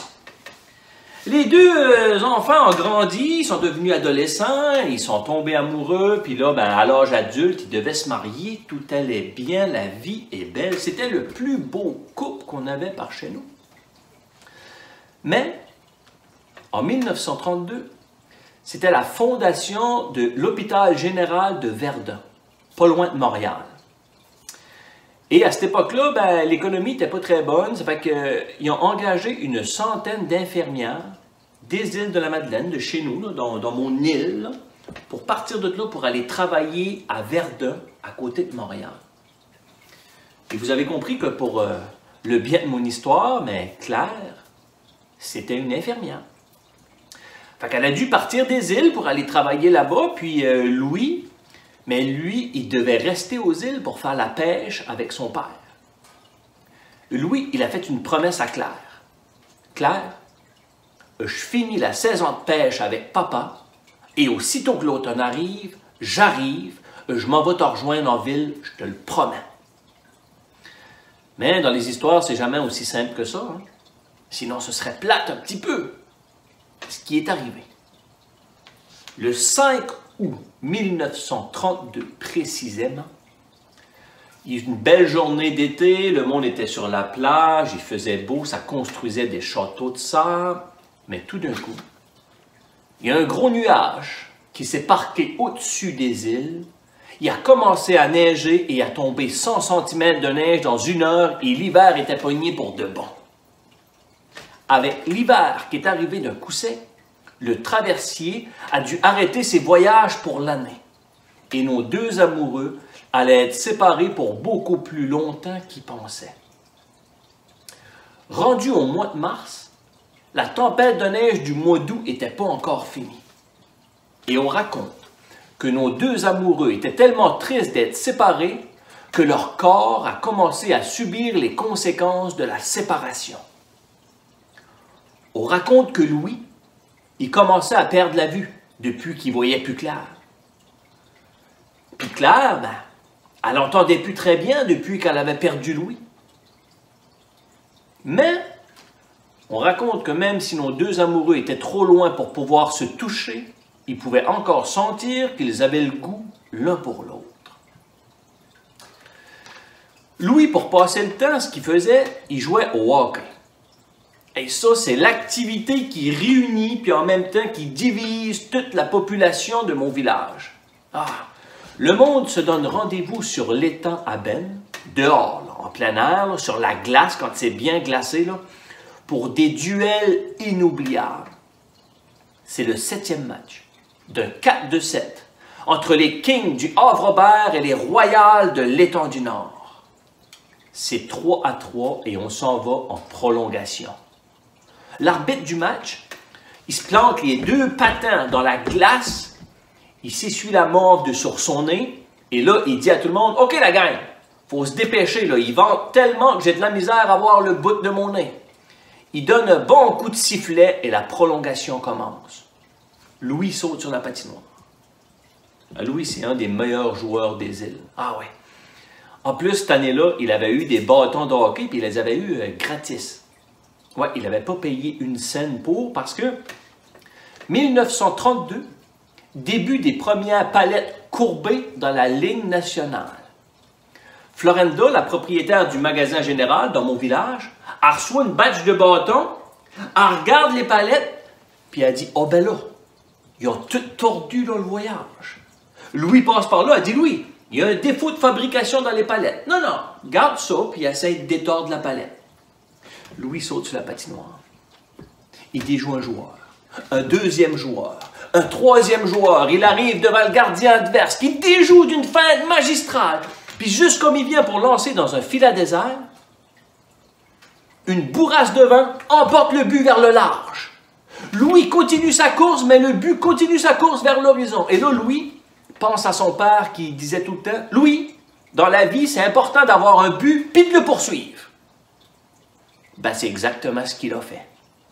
Les gens des îles ont vu Louis disparaître vers le large dans des bourrasques de neige. Il s'était mis dans la tête de tenir la promesse qu'il avait faite à Claire. Il partait des îles de la Madeleine en patin à glace pour se rendre à Verdun, à côté de Montréal. OK, là, on va être obligé de faire un petit peu de géographie. Théoriquement, ça se peut. Tu peux partir des îles en patin parce que c'est le golfe Saint-Laurent. Tu peux traverser le golfe, monter le fleuve Saint-Laurent jusqu'à Montréal. Ça se fait, mais d'après moi, c'est 5-6 mois de patinage. Pour vous donner une idée, là, ça serait comme de partir en patin de Paris pour descendre jusqu'à Madrid en Espagne. Ouais, j'ai checké sur Google Maps. Mais lui, il s'était mis dans la tête de faire ça. Fait qu'il a patiné comme ça pendant des semaines. Des semaines et des semaines, il a patiné à travers les bourrasques de neige au plein milieu du golfe Saint-Laurent. Il patinait comme ça depuis des semaines et tout d'un coup, il break d'un coup sec. En face de lui, la glace avait cédé. C'était la mer à perte de vue. Il était au milieu du fleuve Saint-Laurent. Il ne pouvait plus reculer là, parce que ça faisait des mois qu'il patinait. S'il recule, s'il retourne de bord pour retourner aux îles, la glace va fondre puis il va se noyer. Il voyait bien que la glace continuait un peu plus loin au large, mais c'était un bon petit bout. Il s'est reculé. Il a donné 3 bons coups de patin. Il a sauté le plus haut qu'il pouvait dans les airs en tenant son bâton de hockey serré entre ses mains. Et tout d'un coup, il a été attrapé par une douzaine de goélands qui l'ont aidé à traverser jusqu'à l'autre bord. Il a redescendu sur la glace. Et il a continué. C'est depuis ce temps-là qu'on dit que l'amour donne des ailes. Et Claire, avant chaque corps de travail, ce qu'elle faisait, elle allait sur les berges de Verdun pour apercevoir son amoureux, Ouais, parce que les rumeurs avaient commencé à circuler. Le monde avait dit, hey, il est parti des îles de la Madeleine pour se rendre à Verdun en patin. Il est à moitié fou raide. Et une belle journée, quand elle marchait sur la berge, elle se tape dans quelque chose. Elle enlève la neige. C'était le but de Louis. Si le but était là, Louis ne devait pas être loin. Elle s'avance sur la banquise et là, à travers des bourrasques de neige, elle voit son amoureux qui se dirige vers elle. Et nos deux amoureux étaient enfin réunis. Ou presque. Oui, Louis, c'est un gars compétitif. Lui, il n'a pas arrêté, non, et il a continué tout droit. Et il a envoyé la rondelle directement dans le haut du filet. Et les Royals de l'État du Nord a gagné la grande finale! Oh, oh, oh! Ah, ok, c'est une histoire d'amour que je vous racontais. Claire s'est approchée de Louis. Elle a donné une petite tape d'amour derrière les oreilles. Il s'est retourné. Nos deux amoureux se sont embrassés. Ils se sont mariés à l'église Notre-Dame des Sept Douleurs à Verdun. Et ils vécurent heureux et ils eurent une trollée d'enfants. Merci de m'avoir prêté vos oreilles le temps d'un conte. Maintenant, je vous les redonne et je vous souhaite un joyeux temps des fêtes. C'était Cédric Landry en direct de l'autre côté de l'Atlantique au Québec, plus précisément aux îles de la Madeleine. Bye bye tout le monde. Non, c'est parti. Voilà. Eh ben voilà, ça y est. Là, c'est la fin. T'as été le dernier. Ouais. Dernier petit cadeau, dernière petite histoire, avant de replonger dans les voluptés du confit de canard. Confit de canard. Ou du confitéor, ça dépend des jours. Du confitéor, mais certainement pas du confit. Des confits qui ment. Eh ben voilà, merci pour vos grandes oreilles ouvertes pendant tout le festival. Ouais. Numérique et déjanté de Sorat.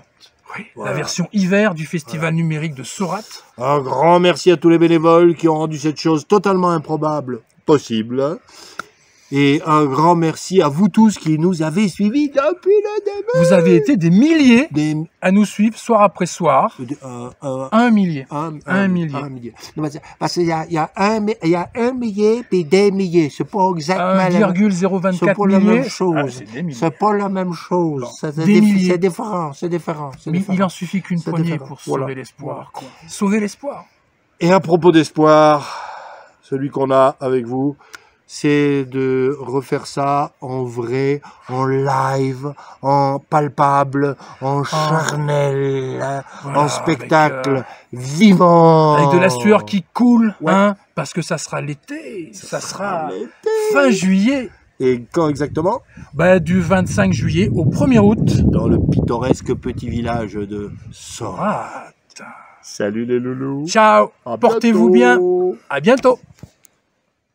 Thank you.